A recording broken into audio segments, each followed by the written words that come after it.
There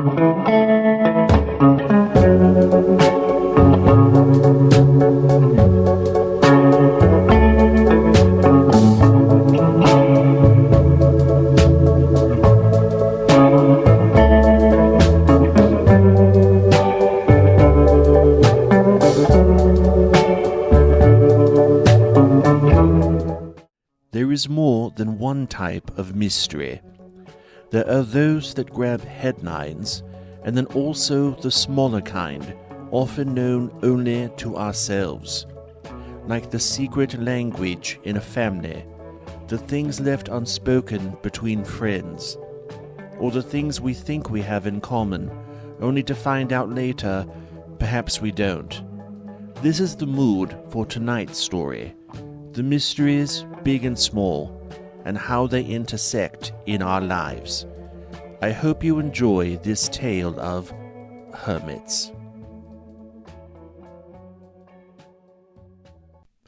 I don't think it's the case nowadays that neighborhoods or small towns have their resident crazy person, and that's for the best. But it was certainly true when I was a child in the 1950s, growing up in Schadenburg, Nebraska. We had our share of odd characters, but none so memorable as Crazy Emil and his sister. I'm not sure how old Emil was. He was older than my parents, but not as old as my grandparents.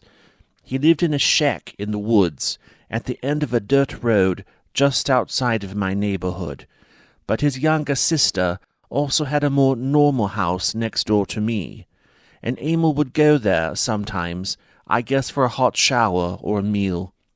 We referred to him as a hobo because he just sort of wandered around, and aside from a few odd jobs in his youth, he never worked.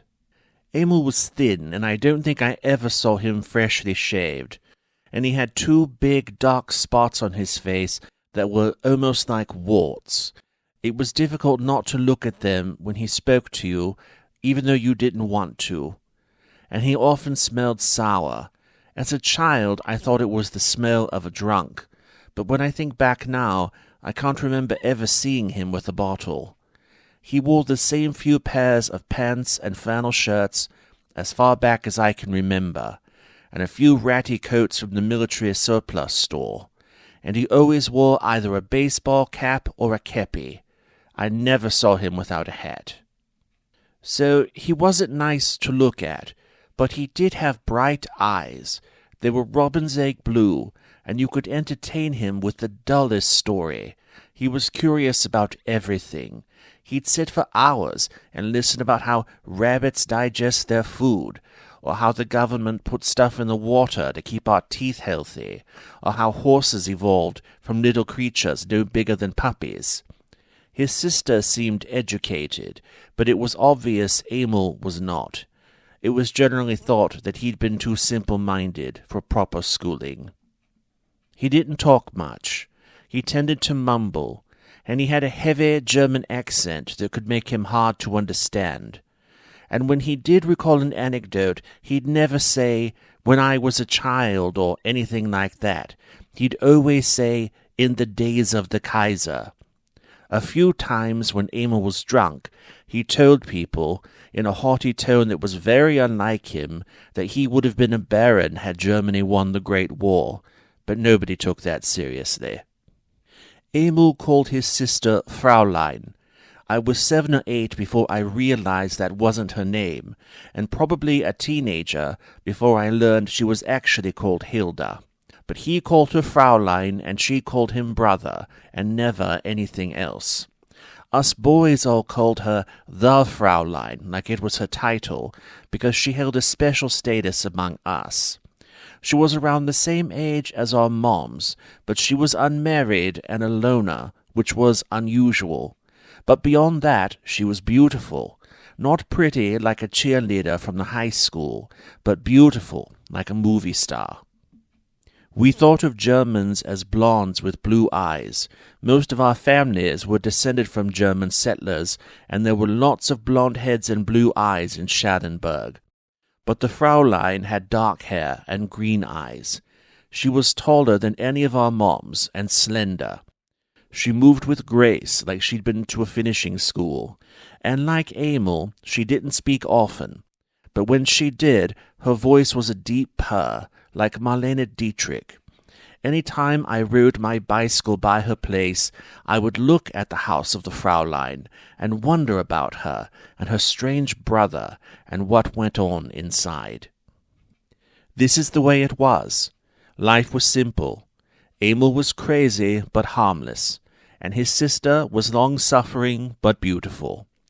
There was little to think about, and as children do, we thought nothing would ever change, or if it did, it would come slowly, and not for a long time.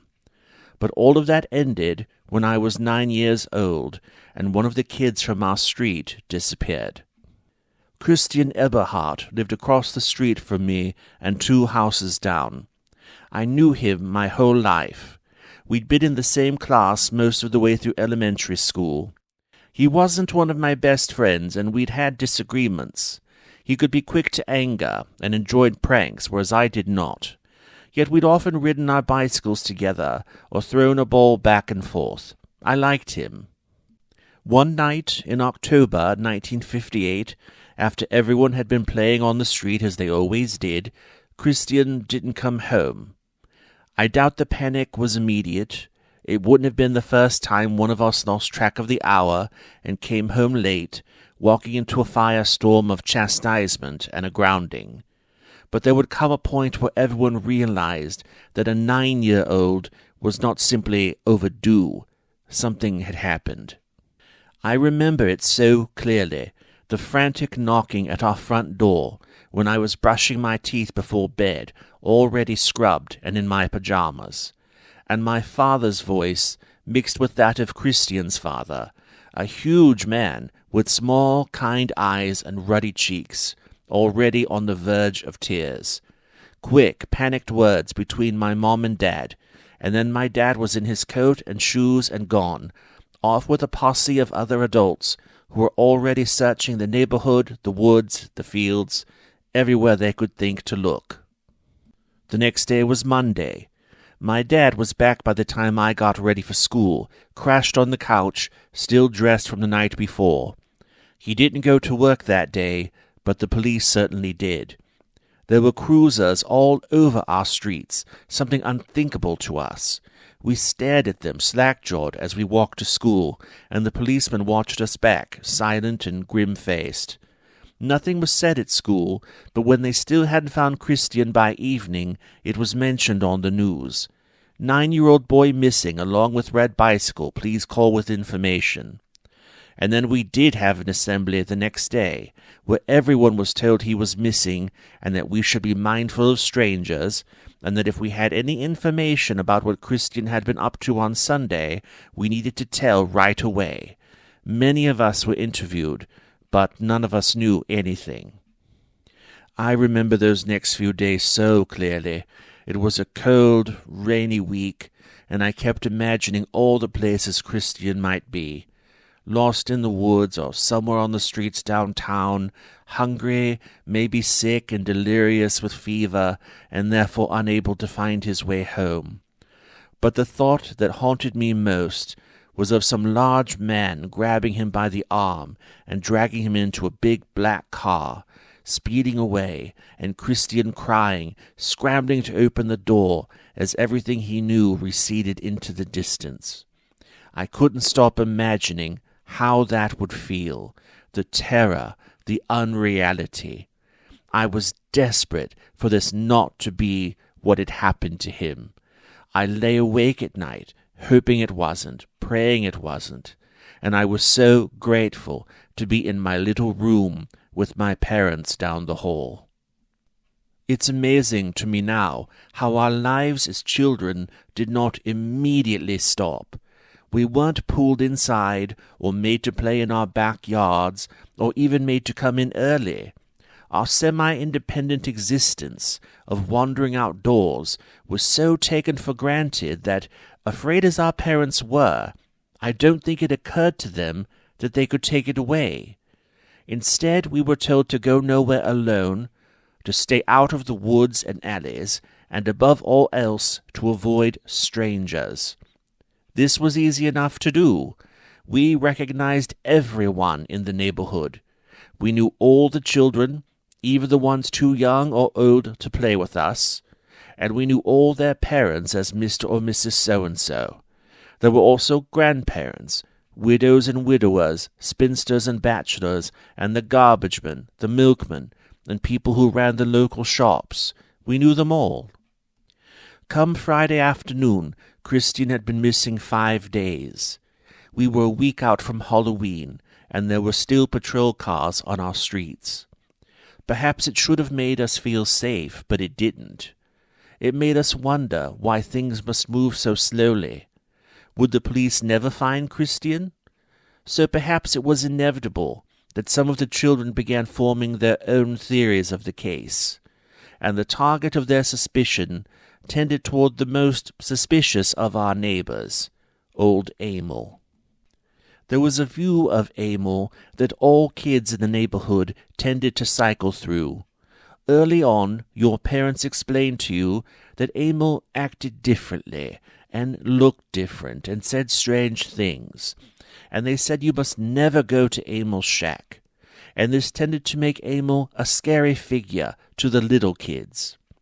But as you got older, you'd see him watching us play tag or hide-and-go-seek, and you got the feeling that he wanted to join in. But the only reason he didn't was because he knew it would scare us if he did. And eventually, you came to the conclusion that Emil, though odd, was really just sad, and nothing to worry about. But when one of us vanished, that benefit of the doubt melted away. Kids started following Emil in groups of 3 or 4. It was something that, to our knowledge, no one had done before. They watched as he loitered in the alleys, feeding and playing with stray cats. He skipped rocks across the pond, and he followed the railroad tracks into places we'd never been before, where we discovered the most unexpected places. Like abandoned houses, forgotten farms, and an old grain elevator. Each time we were sure we'd find Christian inside, or at least his body. But we didn't. These were simply places Emil liked to go, for his own private reasons. He'd sit on a chair in the empty grain elevator. He'd take a nap on a bed in a house swallowed by the trees, even though it was full of holes and covered in leaves. Some of these places he filled with bottles and glass insulators from telephone poles that he found on the ground. I don't know why. Maybe he just liked being alone. Maybe he felt a connection to forgotten things, or things that no longer served any purpose. Maybe he tried to give purpose back to them. I've probably thought about this way too much. This went on for days, and the discoveries of these secret places caused quite a stir among us kids. What other places, treasures, or horrors might be right under our noses? Then, one afternoon, we saw Emil enter his sister's home, and usually that meant he'd be there for a while. So we decided it was the right time to finally go to his shack and see if Christian was there. If anyone suggested going to our parents or calling the police, the suggestion was ignored. We'd always wanted to see inside Emil's shack, but had always been too afraid to go. Now there was a reason to press the issue, and none of us could resist that call to adventure. In the end, there were 6 of us who went, ranging in age from about 8 to 13. 3 boys and 3 girls. It was Saturday, mid-afternoon, just before the shadows could start getting long. Emil's shack was on a spot where the city had once planned to put the road through the forest, connecting our neighborhood to the next one over, about half a mile on. But that work never happened, so there was just a stub of a dirt road there, with Emil's shack at the end of it. I'm not sure who the property even belonged to. It's hard to believe that the brother and sister owned it, though maybe they did. Regardless, to us, the shack was unquestionably Emil's home. It was a leftover structure, from the farm that had once occupied the land that our neighborhood stood on. It had no address or mailbox, and no one but Emil ever went there. But within those walls, Emil could live like an independent adult, at least for a little while at a time. So our band marched to the shack. The stub road was part mud, part gravel, and shaped like a hook, and as soon as we started down it, the sounds of people and traffic faded away, replaced by the sounds of the forest. Our familiar homes were just behind the tree line, but it felt very much like we'd crossed over into some other place. And there was Emil's shack looming. Some nights, on a dare, we'd peeked at it from the edge of the lane and seen a single light on inside, probably from a candle, as the shack certainly didn't have electricity.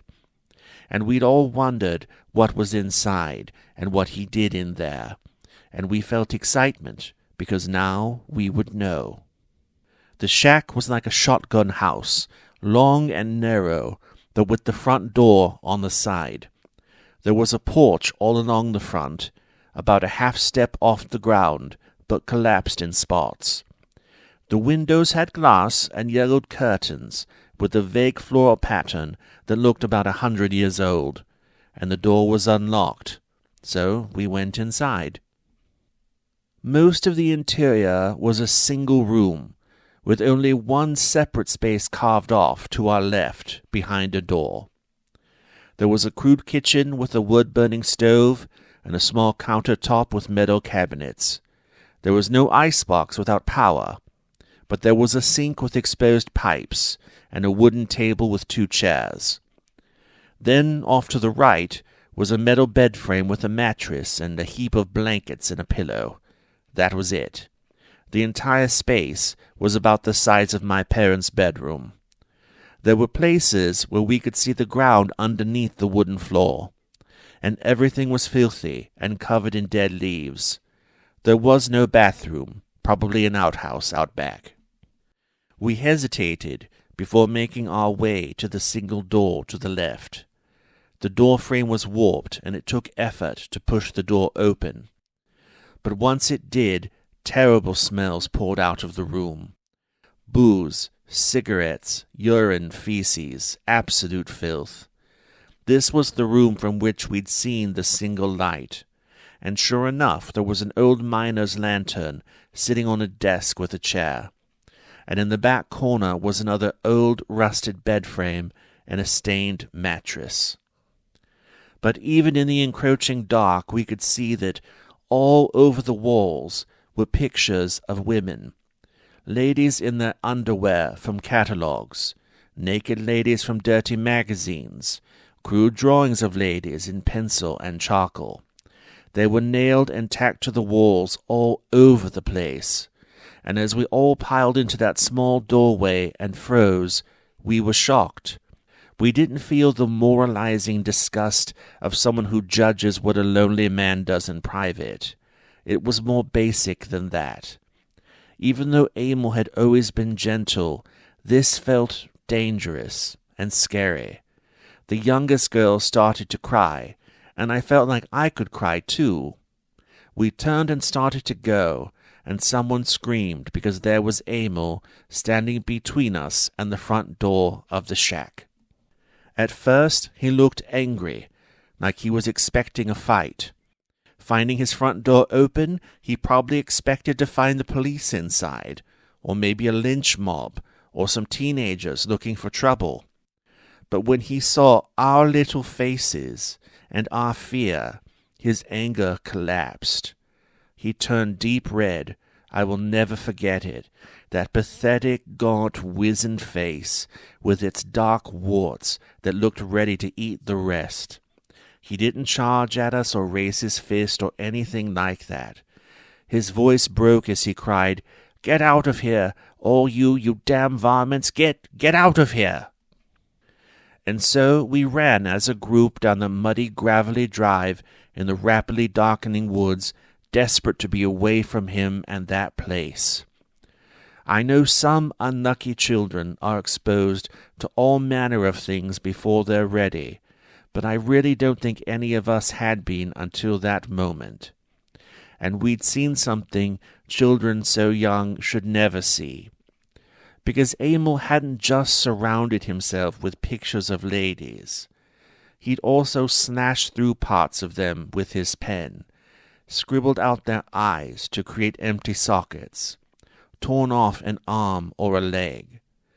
Emil, the neighborhood oddity, was suddenly Emil, the stranger with violent fantasies. And somehow, in seeing this, we shared in his shame, because now we had to tell our parents not only what we'd done, but also what we'd seen. The police came to our houses to interview us separately. They also went to Emil's shack, but unsurprisingly, he'd fled. The police were already familiar with Emil, as his wanderings had occasionally crossed over into trespassing. And they also knew his sister, who spoke for her brother and always bailed him out. The police encouraged us to stay away from the sister's home, but for the adults to keep an eye on it in case Emil came around. They stressed that they hadn't found anything at the shack to link Emil to Christian's disappearance, but they had things they needed to ask him. And so began the next leg in the children's caper to find Christian, our stalking of the Fräulein. With Emil gone, we started trailing her. I don't think any of us thought she would hurt a child. It was more that she might lead us to her brother. He always came back to his sister, eventually, and he'd need her even more now if he was on the lam and could not go home. On the Sunday before Halloween, she went to the little Lutheran church downtown, then did some shopping. On Monday, of course, we had to go back to school, but we resumed our work in the afternoon. She came home from her job as a secretary downtown around 3:30 p.m., raked some leaves in her backyard, made dinner. She appeared to be alone. Tuesday, it was my shift. She came home from work, and I noticed that her house stayed dark. Suspicious, I rode my bike up and down the street, waiting. Then, finally, she came out, still in her work attire, and got back in her car. She drove toward downtown, and I followed at a distance. It wasn't hard to keep up on our quiet streets. She pulled into the parking lot of Mercy Drugs, just off Main, and went inside. I hesitated outside for a minute, thinking on how to proceed, but a loud crack of thunder pushed me to go inside. I left my bike leaning against the newspaper box. The drugstore wasn't very big, and it was surprisingly empty. The only person I saw as I entered was a college-age girl behind the counter, reading a magazine and paying me no mind. I walked to the back of the store, and then started looking down each of the aisles one by one, and pretty soon I saw the Fräulein, in the aisle for home remedies, scanning the shelf for something. I entered the aisle, but hovered at the back near a candy display, and pretended to be making my selection. When she finally left the aisle, I waited a moment, then followed. She'd already paid and gone. I didn't see the Fräulein when I came out of the drugstore, but worse yet, I didn't see my bike either. Had she taken it? But why would she do that? I didn't think she'd even seen me. I wasn't sure what to do. The problem wasn't walking home. I could be there in 10 minutes. The problem was how I would explain my bike's disappearance to my parents. I had no reason to be at the drugstore, since I had no money. But I had to tell them, even if they were angry at me for following the Fräulein. Didn't I? I started walking, and the rain did come, and I was drenched by the time I reached my block, jumping at the crack of the lightning that sounded way too close. Then, as I passed the Fräulein's house, right next to my own, I saw it. There was my bike, leaning against the closed door of her detached garage, which sat a few yards back from her house. Then she had taken my bike. How else could it have gotten there? Yet why take it just to leave it out in the open? It made no sense to me. But the most important thing now was to reclaim it, and avoid a messy explanation to my folks, and also get inside where it was dry. I walked up her driveway and grabbed my bike, wrapping my hands tightly around the handlebars. But then, the second I turned around, there she was, leaning over me, her cold white hands clamping down over mine, and I froze like a mouse interrupted by a cobra. "What do you think you're doing?" she hissed at me. Her eyes were wide, shining, and her hands were shaking. "Following me around town? Spying on my house? What are you, a little pervert?" I'd never had a woman say something like that to me, and it cut me to my core. I can't even describe what it made me feel, to have this pretty lady imply that I was something dirty. I was still innocent. My eyes immediately welled up with tears.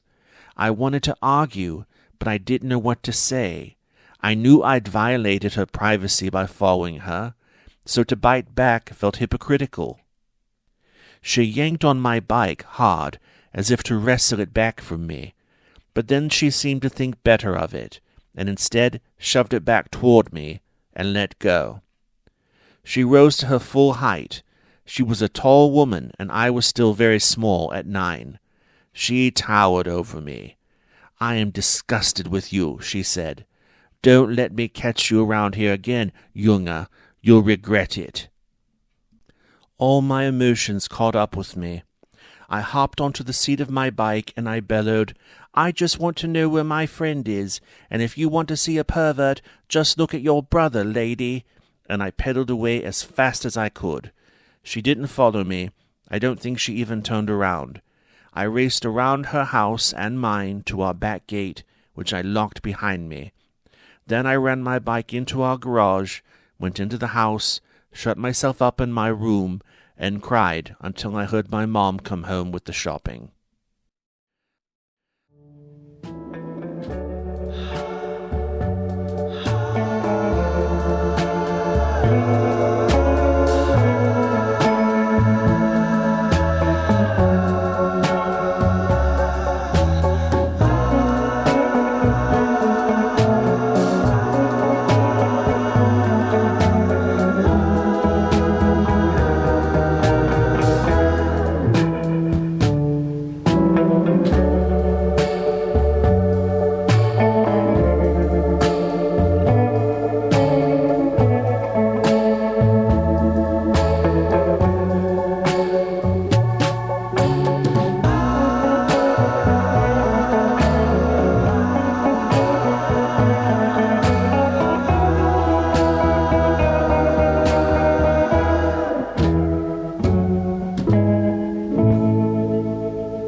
The other kids kept up their watch of the Fräulein as the week went on.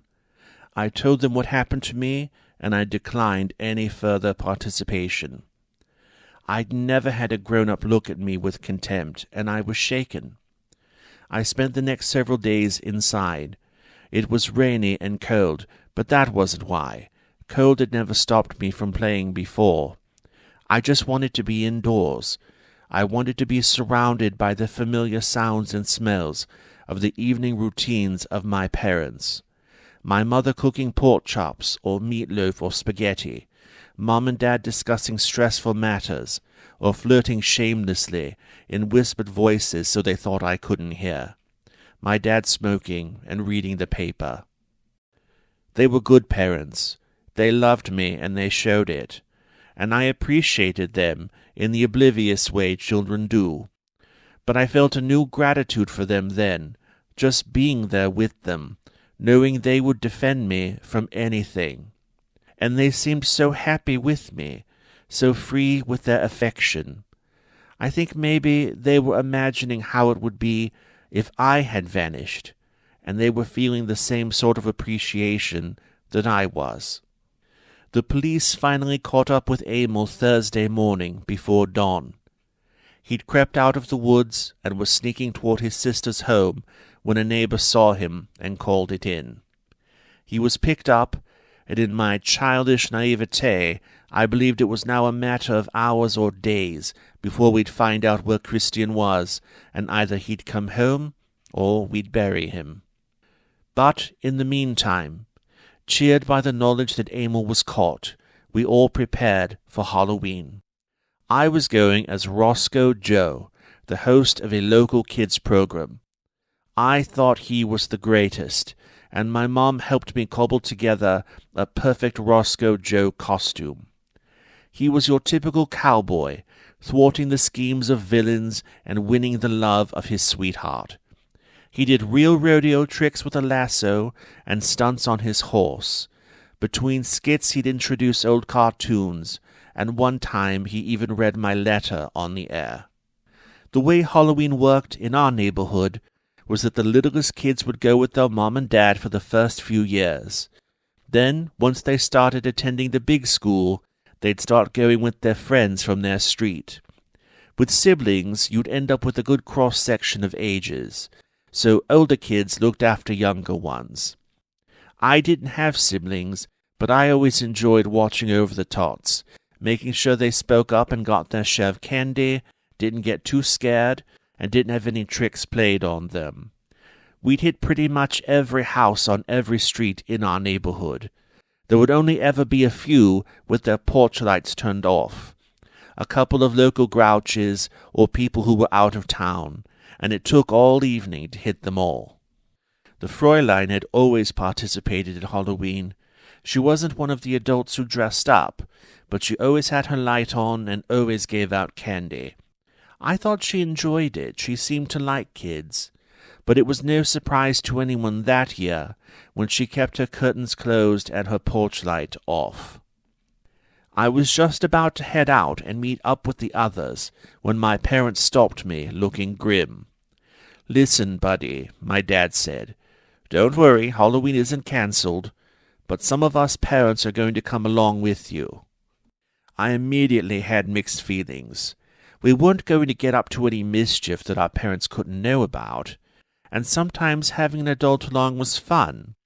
They could give us permission to stay out late or gossip or tell dirty jokes, but having them there also meant we had to be on our best behavior, and that's not what Halloween was supposed to be about.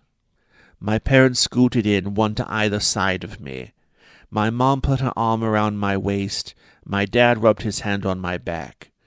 "The thing is," my dad said quietly, "the police had to let Emil go tonight. Now, they're going to keep watching him, and so are we. But they didn't have anything to show he was behind whatever's happened to Christian. So the law says he had to be let go." I looked up at my dad, shocked and outraged and sad. I understood, but I also didn't. We hadn't seen any trace of Christian in that shack, that was true, and it was clear that Emil liked ladies. But Emil was also crazy, the only crazy, scary person around, so it had to be him, didn't it? "I'm going to get my jacket and then we'll head out, okay?" my dad said. "Me and the other parents will kind of hang back and let you kids do your thing. But this way you don't have to worry. And if you're hungry, we can even get Burger Boy afterward, okay?" That was more than fair consolation. It ended up being 2 dads and 2 moms who accompanied our group, ages 6 through 12. And while we did have to behave ourselves better than we otherwise might have, we were compensated by juicy gossip they didn't think we heard, a few very adult remarks, and permission to stay out an extra half an hour so we could hit the last several homes. The littlest ones were blissful, but we older ones were aware of both Emil's threat and Christian's absence. Christian had planned to go as some kind of spaceman this year, and I wondered where he was as we were enjoying ourselves. It felt wrong. Then, when the night was over and my candy bucket was full, my dad took me through Burger Boy as promised for my favorite sandwich and soda pop, despite the late hour, something my folks normally never would have allowed. But even my mom was in on it, so there was no lecture that night, only understanding and that feeling of unshakable safety. The next day was Saturday. Normally I'd still have a bedtime, but they let me stay up with them. We watched the news, and I was distressed that there was no mention of Christian. After that was the Tonight Show with Jack Pa, a rare treat for me. I fell asleep some time during it, and was vaguely aware of my dad carrying me up to bed. He put my bag of candy, my cowboy hat, and my toy gun on my nightstand, so they were the first things I saw when I woke up in the morning. Time went by. Things both did and did not return to normal. They did not find Christian. His parents withdrew from the social fabric of the neighborhood, moving away about a year later without saying much to anyone. Nobody could blame them. Meanwhile, my two best friends also moved away.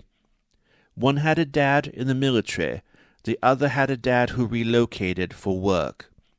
And while I still had friends on my street and at school, it wasn't the same. I felt adrift. At 10, I'd already learned that even the bonds that feel the deepest can be temporary. I turned inward, spending less time with the other kids and more time on my own. We had a massive tree in the back corner of our backyard, and with my folks' permission, I built a small, simple tree house in it, and ended up whiling away many an hour there, writing, sketching, thinking, and sometimes just quietly listening. Emil's shack in the woods was demolished about 2 years after Christian vanished, and sometime in the early 60s, the city finally put through the connecting road to the next neighborhood, which changed the feel of the area quite a bit, eliminating that sense of a wilderness at our doorstep. As for Emil, he lived with his sister after that, but he laid low. He still did his wanderings, but primarily under cover of night. Our parents, if they saw him, either ignored him or regarded him coldly until he slinked away. Us older kids, the ones who remembered, hated him. To the younger ones who couldn't remember, he was more like a boogeyman than a real person. Watch out, or Emil will get you. And as for Hilda, she never again participated in any neighborhood goings-on, and never again gave out candy on Halloween. I was either a freshman or sophomore in high school, spending a lot of solitary days moping and dreaming in my treehouse, when I became aware that Hilda had a friend. She had to be well into her 40s by then, and you could tell she was aging, but she was still very beautiful. She dressed stylishly, and her hair had not gone gray, so from a distance she could pass for a much younger woman. And the man who started coming by to see her was much younger, maybe in his late 20s or early 30s. Tall, dark, very good-looking guy, always dressed well, looked successful, drove a green Cadillac. I'd see her greet him at her front door, the two of them exchanging a quick kiss on the cheek while he brought her flowers or candy or dinner for them to share. And many times while I was in my tree house, I'd see them on her back patio, too far away for me to hear what was said, talking late into the night, before they retired inside together, and his car was still there the next morning. I kept waiting for someone else to acknowledge it, to say, how nice that Hilda finally met a nice man. But nobody ever did. She was tarnished by having Emil as her brother. And also, I think she'd hidden herself from the neighborhood for so long that they'd all sort of forgotten about her.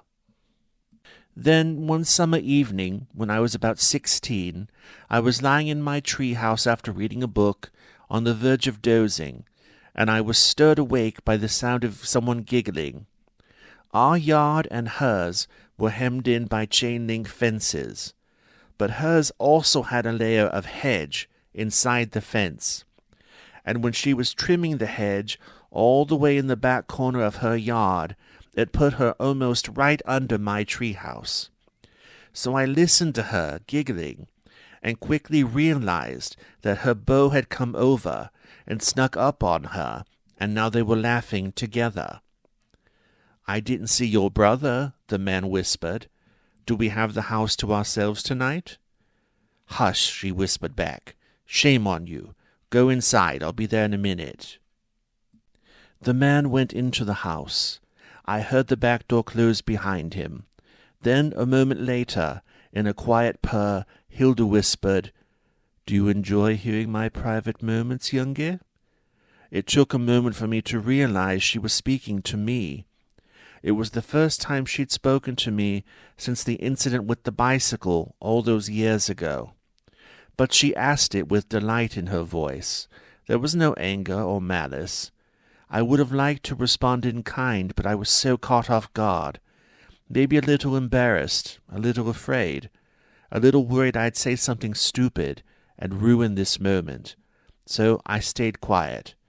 Hilda just chuckled to herself and followed her beau into the house. I'm not sure when the man stopped visiting her.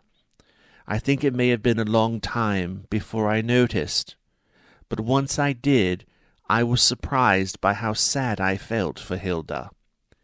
She still sat out on her porch in the summertime, looking over the backyard that she kept so lovely, and she still looked beautiful, even as the years went by and she no longer looked as young as she had. Never once did I see her and Emil sit outside together, even though I knew he was often in the house at these times. I think the backyard was Hilda's place of escape, something that belonged just to her. It wasn't part of her shared life with her odd brother, and that's why she'd shared it with her beau. With him gone, it was hers alone again, except in that one moment when she also shared it with me.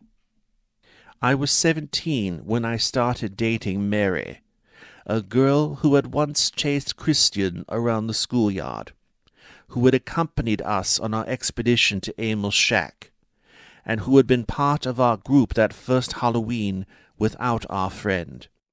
And, as many teenagers do, we both took to sneaking out our bedroom windows at all hours. Somewhere in there might be a story for another day, but for now I want to share this. One spring night around midnight or so, I crept out my window and heard someone singing. It was a gorgeous night, cool and breezy, and people had their windows open. And I realized it was Hilda singing next door. It wasn't that she was an especially gifted singer. It was the emotion with which she sang, the tenderness. It was so quiet that I had almost missed it. But before darting off to my encounter, I allowed myself to hesitate for a moment in the shadows between our two homes, just listening.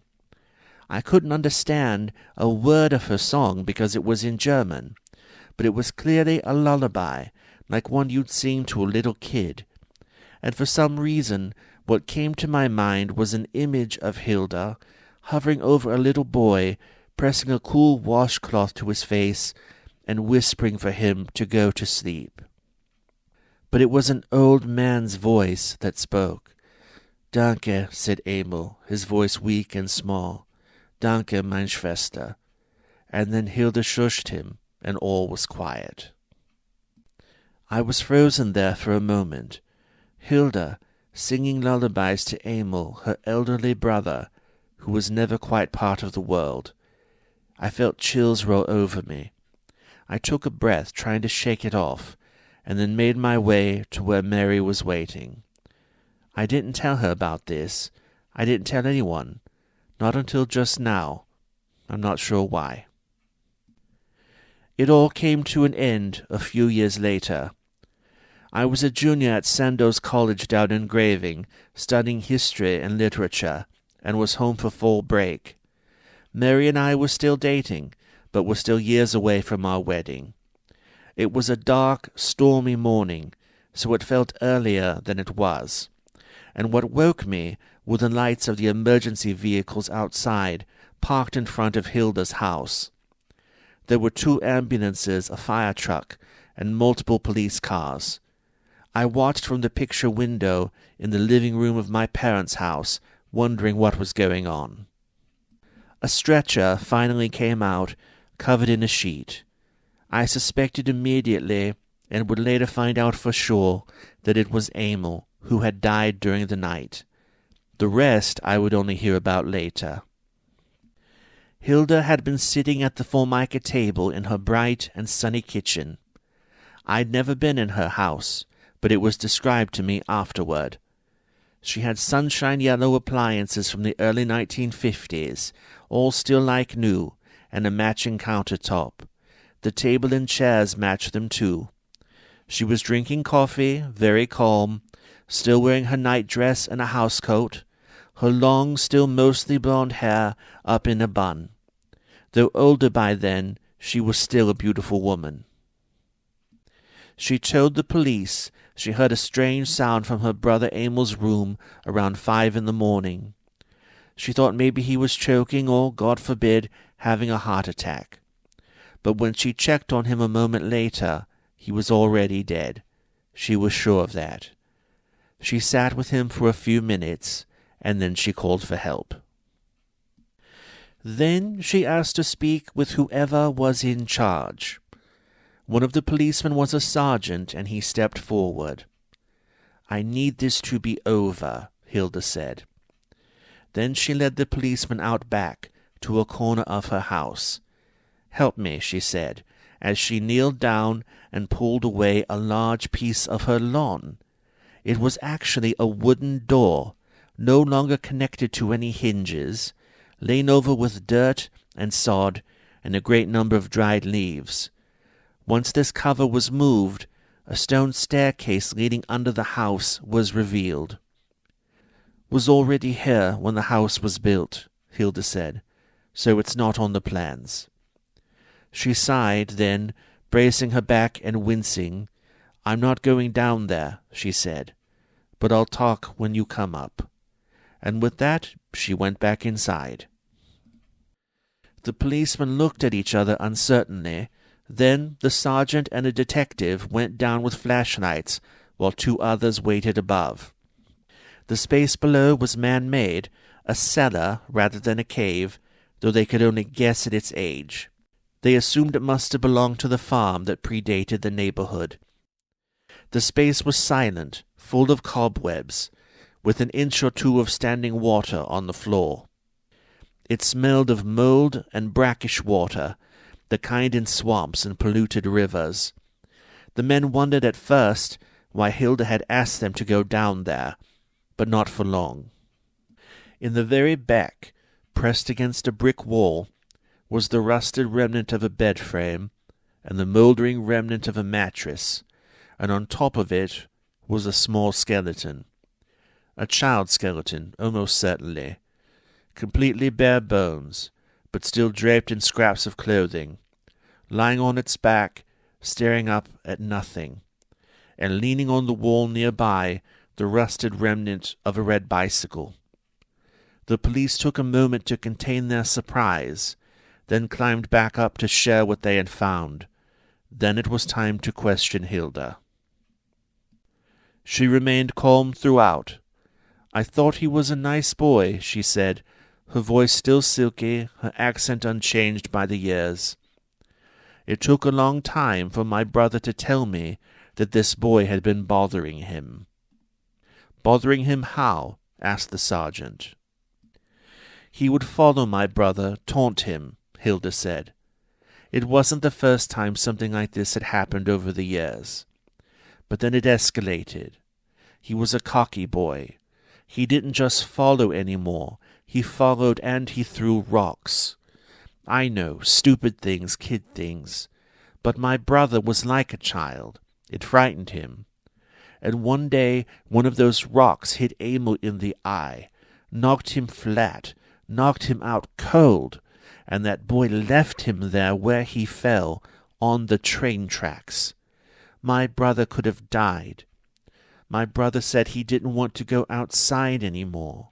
He holed up in that shack of his, and he was afraid to even walk over here." "What did you do, Hilda?" asked the sergeant. "I had him show me which boy," she said. "He lived just across the street, 3 houses down. One evening the boy leaves his bicycle outside. I take it, put it out front of my garage. After dark he goes looking for his bike, and he sees it. And when he goes to retrieve it, I club him over the head with a hammer." "You're talking about Christian Eberhard," the sergeant said. "Yes," she answered at once. "Is that how he died, Hilda?" "Yes, he died right away."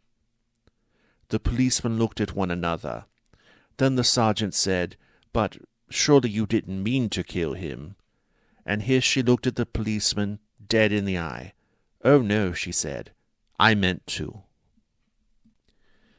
They allowed her to get properly dressed, something I doubt they do now. She put on a smart, casual outfit, black cigarette pants, a simple white blouse, large, dark sunglasses, and a colorful paisley scarf tied under her chin. They didn't handcuff her either, which is also something I'm sure they wouldn't do today. But really, it would have been so unnecessary. She'd told them willingly. She was ready to be done with it. My parents hadn't come outside, not wanting to be seen as gawkers. They watched discreetly from an upstairs window. But I, less concerned about such things, was standing on our front porch. It had been a while since I'd seen Hilda, the Fräulein. She'd both changed and not changed. I felt sorry for her. I respected her. I was a little bit afraid of her. And I had no idea it was the last time I'd ever see her in person. Of course, I didn't know yet about her confession. In that moment of seeing her arrested, I could only assume that she'd killed her brother out of mercy. And that was enough to process. The rest would take years. I didn't expect her to acknowledge me, not in what must be, for her, such a terrible moment of a terrible day. But halfway across her lawn, she looked up and she saw me. She nodded and gave me a radiant smile. "Junge," she said, "I always knew you were a good boy. That's why I gave your bicycle back to you. Promise me you remember this." And with that she laughed quietly to herself and got into the back of the police car.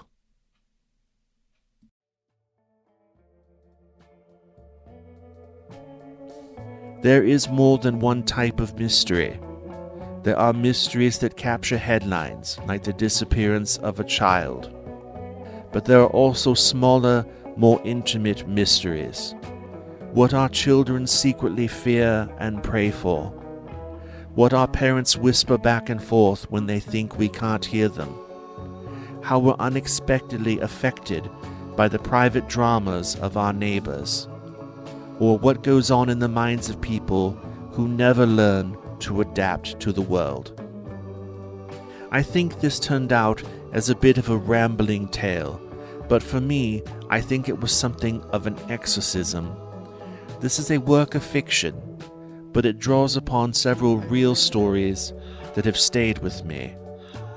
There really was an Emil who we were told not to fear, but who frightened us, and a sister who cared for him. There really was a little boy from our school who was abducted and murdered, which made mortality all too real and far too soon. And there really was an older but beautiful lady who I watched growing up but never met, and who I felt such sadness for when I realized her longtime beau was not coming back, and that the joy had gone out of her step. And I suppose that's life, if you bother to look around, that is. Until next time, don't forget me. N'est-ce pas?